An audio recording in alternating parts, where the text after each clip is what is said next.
भारत को लग चुका है 50,000 करोड़ का चुना। इतिहास में पहली बार S-500 को मार गिराया। भारत, रूस और अमेरिका हैरान। भारत को इतने जोर का झटका लगा है कि भारत को पहले कभी ऐसा झटका नहीं लगा। तो आज का दिन भारत के लिए सबसे बुरा दिन माना जा रहा है। और दोस्तों, बात पैसों की नहीं है, बल्कि बात अच्छी चीज की है, यानी S-500 की लेंथ क्या है। ये दुश्मनों के अटैक से खुद को संभाल पाएगा या नहीं, ये सब देखा जाता है। तो इस बात का भारत को बहुत ही बुरा झटका लगा। बाकी भारत अंदर बहुत मजबूत है।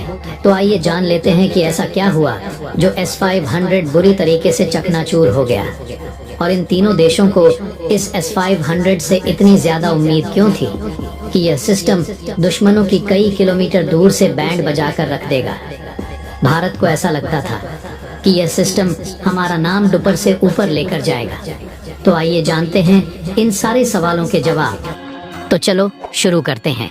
दरअसल दोस्तों, आप सभी अपने फोन की स्क्रीन पर देखिए, रिपोर्ट्स निकलकर सामने आई है कि इतिहास में पहली बार S-400 का भी जो बाप था वो अब नहीं रहा। S-500 जो इस टाइम पर वर्ल्ड का बेस्ट एयर डिफेंस सिस्टम है, यूक्रेन की सेना ने इसे भी मारकर गिरा डाला। जी हाँ, और बताया ये जा रहा है कि इस हमले में S-500 का जो एक मेन रडार था उसे ध्वस्त कर दिया है। और दोस्तों, दुनिया के वह तमाम मिलिट्री जनरल जिन्होंने कभी न कभी युद्ध लड़ा है, चाहे वह युद्ध में हारे हो या जीते हो, फर्क नहीं पड़ता, सभी एक बात पर बहुत जोर देकर कहते हैं कि हमने अपने एक्सपीरियंस से यह बात देखी है कि युद्ध के दौरान 40% काम होता है। हथियारों का हथियार आपके पास ताकतवर है, अच्छे हैं, तो युद्ध जीतने के आपके 40% चांस हैं। लेकिन अगर उन हथियारों को चलाने वाला एक जिगरे वाला सैनिक है ना, जिसके अंदर जिगरा है, जो डरता नहीं है और दबाकर उसका अच्छे से इस्तेमाल करता है, तो आपके 60% जीतने के चांस बढ़ जाते हैं, यानी कि 100% आप युद्ध जीतोगे। लेकिन अगर आपके सैनिक में जिगरा नहीं है, तो भले ही उसके हाथ में ब्रह्मास्त्र दे दो, वह तब भी नहीं जीत पाएगा। वह हार का कोई ना कोई रीजन ढूंढ ही लेगा। रूस यूक्रेन युद्ध में आज यही हो रहा है, चाहे आप मानो या ना मानो। यूक्रेन के लोग पिछले 2.5 साल से जिगरे के साथ युद्ध लड़ रहे हैं, और उसका परिणाम भी आपने कभी देखा ही होगा। अगर सिर्फ पिछले 1-2 साल की बात करें, तो दुनिया का जो बेस्ट से भी बेस्ट एयर डिफेंस सिस्टम है, S-400 यूक्रेन के सैनिकों ने 40 साल पुरानी ATCA मिसाइल से मारकर गिरा दिया है। जी हाँ, 12 बार से भी ज्यादा। और यहाँ तक कि छोटे छोटे ड्रोन की मदद से यूक्रेन के सैनिक रूस की राजधानी मॉस्को तक हमला करने में सक्षम रहे हैं। लेकिन यह तो कुछ भी नहीं। आज जो यूक्रेन ने किया है वो तो इतिहास के पन्नों में दर्ज होने जा रहा है। और तो और दोस्तों, यूक्रेन की सेना ने, और सबसे हैरानी की बात, इस हमले में भी वही 8CA मिसाइल इस्तेमाल की गई है, जिसकी मदद से यूक्रेन ने अब तक 1 डजन से भी ज्यादा S-400 तबाह कर डाले हैं। आप सभी को बता दें कि यह कोई बहुत डेंजरस या बहुत एडवांस्ड मिसाइल नहीं है। ये एक सिंपल और साधारण सी मिसाइल है जो 1990 में इस्तेमाल होती थी। यह करीबन 30 साल से भी ज्यादा पुरानी मिसाइल है, जो कि अमेरिकी सेना के गोदाम में पड़ी हुई थी और कुछ ही समय के अंदर एक्सपायर होने जा रही थी। लेकिन अपना स्टॉक खाली करने के चलते अमेरिकी सेना ने इसे यूक्रेन को दे दिया है, जिससे कि अमेरिकी सेना का स्टॉक खाली हुआ, उनका खर्चा बचा। इन्हें मेंटेन करने का और दुनिया को कहने का उन्होंने यूक्रेन की मदद भी कर दी।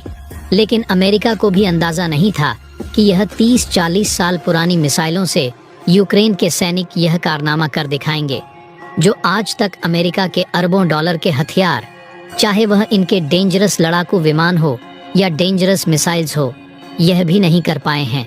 आज तक जो यूक्रेन ने इन छोटी सी मिसाइलों से कर दिखाया है, और बताया जा रहा है कि आने वाले समय में अमेरिका इस सफलता को देखते हुए इस प्रकार की और मिसाइलें यूक्रेन को सप्लाई करने जा रहा है।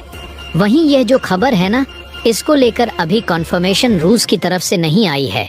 जैसे कि S-400 अब से कुछ दिन पहले मार गिराया था, तो उस पर रूस ने कहा था कि जी हाँ, हमारा S-400 तबाह हो चुका है। S-500 पर अभी रूस चुप है, उसने कंफर्मेशन दी नहीं है। लेकिन यकीन मानिए, अगर ये खबर थोड़ी सी भी सच है ना, तो ये न सिर्फ रूस के लिए बल्कि जिन देशों ने S-400 खरीदा है ना, उनके लिए बड़ा झटका है। क्योंकि आप सोचिए, S-500 latest air defence system है। इसे S-400 का बाप कहा जाता है। S-400 से कहीं ज्यादा एडवांस है। ये तो जब यही सुरक्षित नहीं है तो S-500 की सिक्योरिटी की यहाँ पर क्या गारंटी है। इसीलिए अब भारत को यह देखना होगा कि इसमें कौन सी ऐसी चूक हो रही है जिससे कि S-400 डिस्ट्रॉय हो रहे हैं, S-500 तक नहीं बच पा रहे हैं, ताकि आने वाले समय में इसी स्ट्रेटजी का इस्तेमाल करके चीन पाकिस्तान हमारे S-400 डिस्ट्रॉय ना हो पाए। क्योंकि S-400 कोई हल्का फुल्का हथियार नहीं है। एक S-400 की कीमत हमने $1 बिलियन तक चुकाई है, यानी करीबन 5। S-400 आज की तारीख में न जाने कितने करोड़ के हैं और इनकी मेंटेनेंस करना वो और ज्यादा महंगा है। इसीलिए भारत इनमें से एक को भी खोना अफोर्ड नहीं कर सकता। और इसीलिए कहा जा रहा है कि जिस S-400 को भारत ने बड़ी उम्मीदों के साथ इसलिए खरीदा था कि यह भारतीय लोगों की सुरक्षा करेगा, अब हमें चिंता इस बात की है कि इस S-400 की सुरक्षा कैसे करें। दोस्तों, एक और अपडेट निकल सामने आ रही है कि 24 घंटे बाद रूस ने दिया धोखा। जी हाँ दोस्तों, दरअसल हाल ही में रशियन मीडिया की तरफ से यह दावा किया जा रहा था कि पीएम मोदी जुलाई में रशिया की विजिट पर आ सकते हैं। रूस के राष्ट्रपति पुतिन ने पाकिस्तान को रूस से भारत तक बन रहे INSTC से जुड़ने के लिए इनविटेशन दिया है। बड़ी बात यह है कि पाकिस्तान इसके लिए तैयार हो गया है। इससे पाकिस्तान को अब सीधे तौर पर फायदा पहुंचेगा। माना जा रहा है कि पाकिस्तान के राजी होने से भारत के लिए यह एक चिंता की बात है। INSTC यानी international north south transport corridor रूस के सेंट पीटर्सबर्ग से भारत तक वाया ईरान बनाया जा रहा है। पाकिस्तान के ग्वादर पोर्ट का विकल्प ढूंढने के लिए ही इसका कंस्ट्रक्शन हो रहा था, लेकिन अब पाकिस्तान को भी इसमें जोड़ने की तैयारी हो गई है। अभी तक इस कॉरिडोर में पाकिस्तान नहीं था, यह ईरान से सीधा भारत तक बनाया जा रहा था।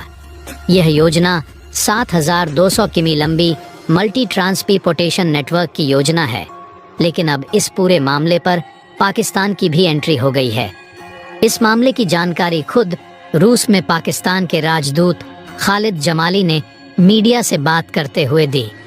उन्होंने कहा कि खुद पुतिन ने पाकिस्तान को इस कॉरिडोर में शामिल होने के लिए इनविटेशन दिया था। अगर पाकिस्तान इस कॉरिडोर का हिस्सा होगा तो इससे उसके बिजनेस को काफी फायदा मिल सकता है। यूरोप में अपने बिजनेस को बढ़ाने के लिए पाकिस्तान के लिए यह एक फायदेमंद साबित होगा। अभी अगर पाकिस्तान को यूरोप से बिजनेस करना हो तो इसमें समुद्र के रास्ते काफी वक्त और पैसा भी अधिक लगता है, लेकिन इस कॉरिडोर में उसके जुड़ जाने से पैसे और समय उसके बचेंगे। पाकिस्तान के इस कॉरिडोर में जुड़ने से भारत के लिए एक बड़ी समस्या है। अगर पाकिस्तान इसका हिस्सा होगा तो जब सामान ईरान से भारत आएगा तो पाकिस्तान बीच में टैक्स लेगा। इसके अलावा अगर भविष्य में भारत पाकिस्तान के रिश्ते खराब हुए या तनाव की सिचुएशन आई, जो कि ज्यादातर समय रहती है। और भी नॉलेजेबल वीडियो देखने के लिए चैनल को सब्सक्राइब करके बेल आइकन को ऑल पर जरूर सेलेक्ट करें।